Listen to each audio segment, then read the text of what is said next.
I never imagined the first person to betray me would be my own mother. She smiled in my face while taking everything I had, my time, my money, even pieces of my identity. And all the while, she called me selfish for refusing to sell the only thing I had left for my grandmother. What she didn't know was that I had been quietly keeping our entire house afloat. The lights, the food, the roof over their heads, that was all me. And when I finally walked away, they thought they had one. But what happened next? No one saw coming, because the moment I stopped paying was the moment everything started to fall apart. My name is Emily. I'm 28 years old, and I work full-time as a graphic designer. I live in a small downtown apartment. But for the past few years, I've secretly been paying most of my family's household bills. Electricity, groceries, even part of the mortgage. I never told anyone. I just wanted to help. I thought my mom appreciated it. I was wrong. One Saturday morning, I stopped by my mom's house like I usually did. My younger sister Bella was at the dining table, scrolling on her phone, grinning about some luxury vacation she was planning. Paris, Rome, a spa resort in Greece. It all sounded ridiculous. I didn't think much of it until my mom sat me down and said something I'll never forget. "I need you to sell your gold jewelry," she said like it was nothing. I blinked at her. What? Why? For Bella's trip. She deserves this break. You don't even wear that jewelry.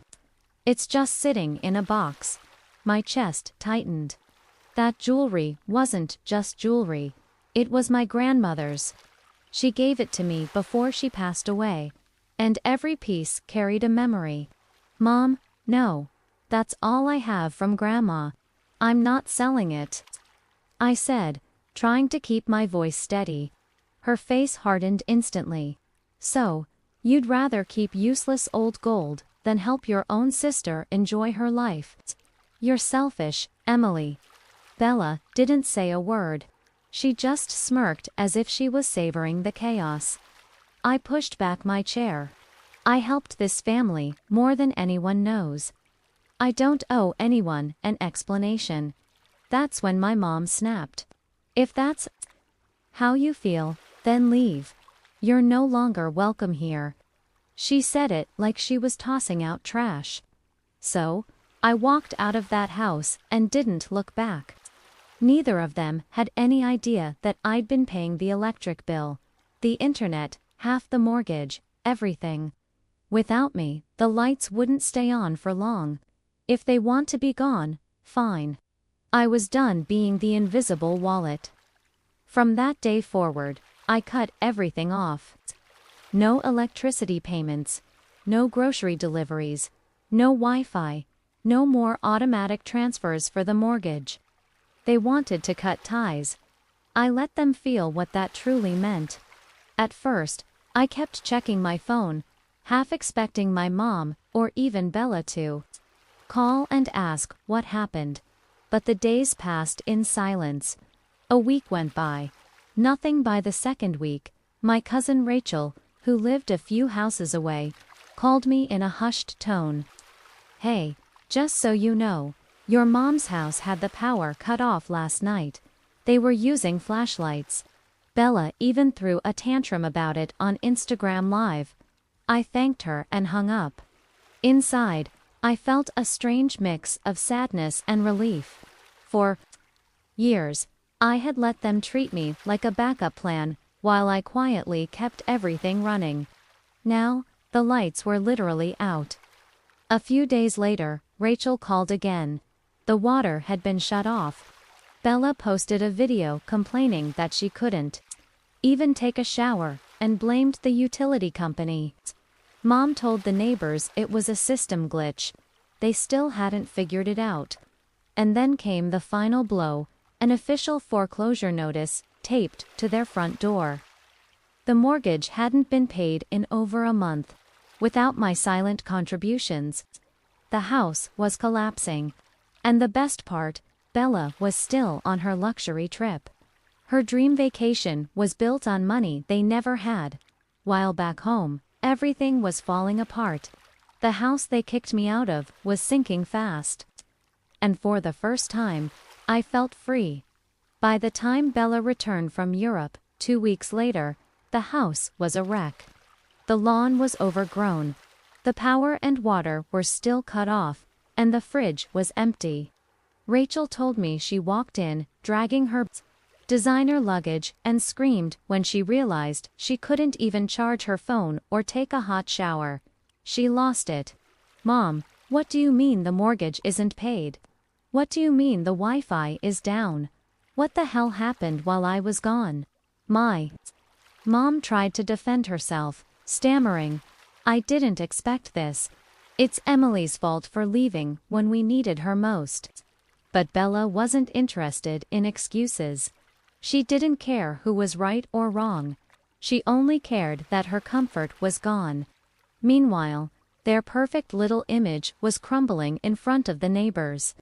The same people who once admired my mom's perfect family now watched her hang laundry in the yard because the washer had stopped working. Someone even spotted her hauling water and buckets from a neighbor's hose just to flush the toilets. The humiliation was public now, and people noticed. But what really blew the lid off came next. One afternoon, I got a call from a number I didn't recognize. "Hi, is this Emily Turner? We're calling about the overdue personal loan you recently took out, $12,000. My stomach dropped. "I never took out a loan," I snapped. After a tense back and forth, I got the details. The loan was in my name, my social security number, my old address, the one I used to share with my mom. I froze. And then it hit me. My mother had stolen my identity and taken out a loan just to fund Bella's luxury vacation, while I was being called selfish for holding on to my grandmother's jewelry. They were literally stealing my future behind my back. This wasn't just emotional betrayal. This was financial, legal, personal. I wasn't just angry. I was done. The next day, I drove straight to my mom's house. My hands shook the whole way, not with fear, but with fury. I had spent years helping them, quietly sacrificing, and they had the audacity to use my name to commit fraud. That crossed every line. The house looked even worse than Rachel had described. Weeds growing wild, broken blinds. The foreclosure notice still taped to the door, now wrinkled from rain and dirt. I knocked hard. Bella opened the door, irritation plastered across her face. "What are you doing here?" she snapped. "Where's Mom?" I asked, my voice sharp. "She's busy. Go whine somewhere else." I said, "Where is she?" I stepped inside without waiting. My mom was in the kitchen, struggling to light a candle. The power was still out.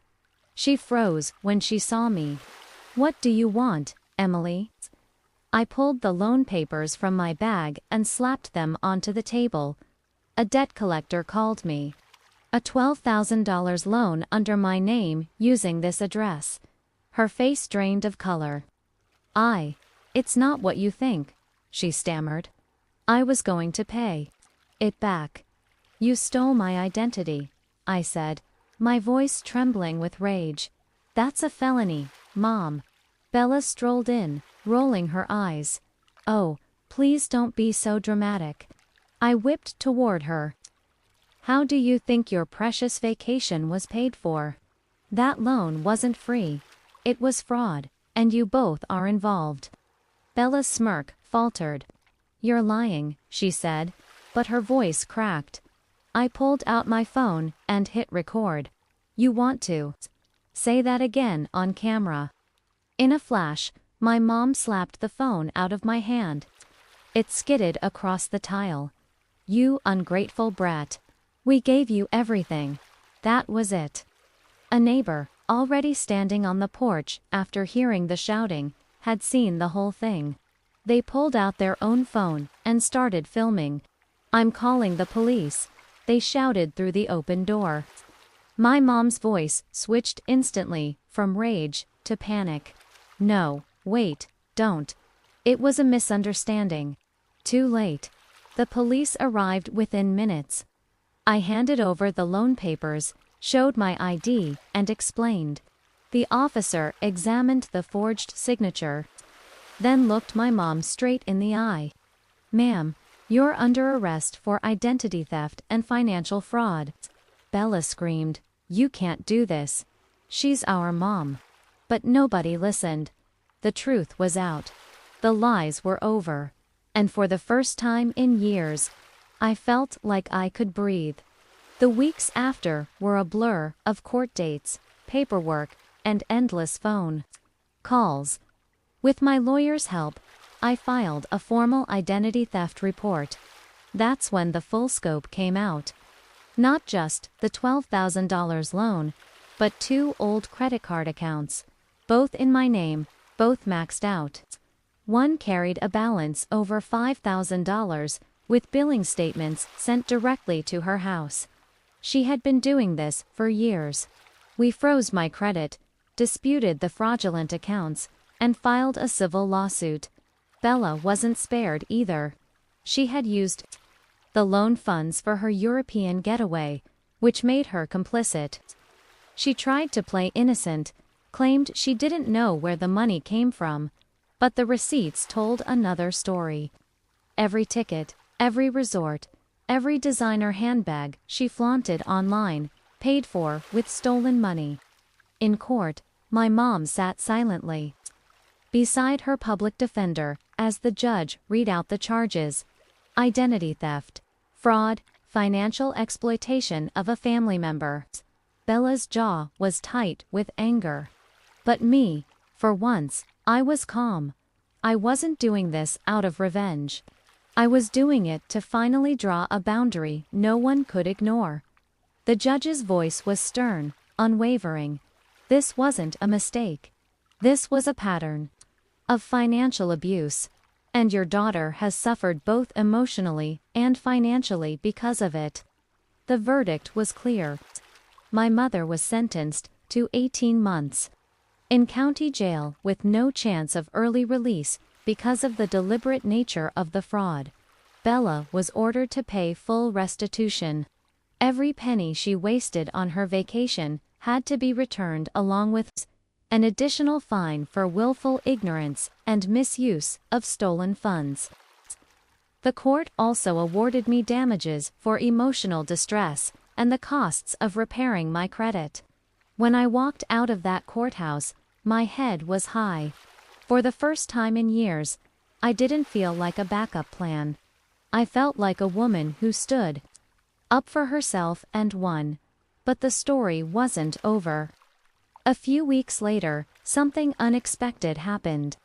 About a month after the court case, I got a message on LinkedIn from a woman named Allison.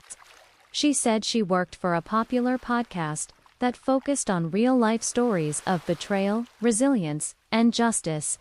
Somehow, she had seen the neighbor's viral video and followed the legal case online. She wanted to interview me. At first, I hesitated. I wasn't looking for fame, but deep down, I knew this was bigger than me. Maybe people needed to hear that it's okay to walk away from toxic family, even if it's your own mother. So, I said yes. The episode aired the following week under the title, Stolen Identity: When Family Becomes the Fraudster. It exploded. Listeners poured in. Comments and emails flooded my inbox. People sharing their own stories, thanking me for speaking out. For the first time, I realized I wasn't alone. And then came the surprise: a sponsorship offer. A financial education company reached out, saying they loved my message about boundaries and independence. They offered me a paid role creating content on protecting yourself from family-related fraud, budgeting, and rebuilding after financial abuse. That's when the idea struck. I used part of my court settlement to launch a small YouTube channel called Money Boundaries with Emily. I kept it simple. Videos about spotting red flags, reclaiming stolen credit, and saying no without guilt. I filmed in my living room with nothing more than my phone and a cheap ring light. And somehow, it worked. Within 3 months, I hit 20,000 subscribers, then 50,000, then 100,000. Emails poured in from women, men, even teenagers, telling me how my story helped them break free from toxic situations of their own. I had gone from being the silent supporter in the shadows of my family to becoming a voice for people like me. Meanwhile, Bella was practically in hiding. Her reputation was ruined. Neighbors gossiped, and her Instagram, once filled with photos of designer bags and luxury trips, was bombarded with comments like "thief" and "you stole from your sister." Eventually, she deleted her account. My mom, from jail, tried to send me a letter. I didn't read it, not because of hate, but because I didn't need her closure. She made her choices, and I made mine. Nearly a year passed since the arrest, the trial, and the day I walked away for good. My life looked nothing like it used to. I had moved into a cozy 2-bedroom apartment I paid for on my own. My YouTube channel passed 200,000 subscribers.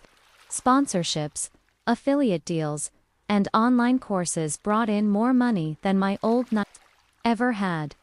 Most importantly, I was at peace. Then one rainy afternoon, my phone rang. It was my Aunt Linda, my dad's younger sister, the only relative who had ever truly shown me kindness.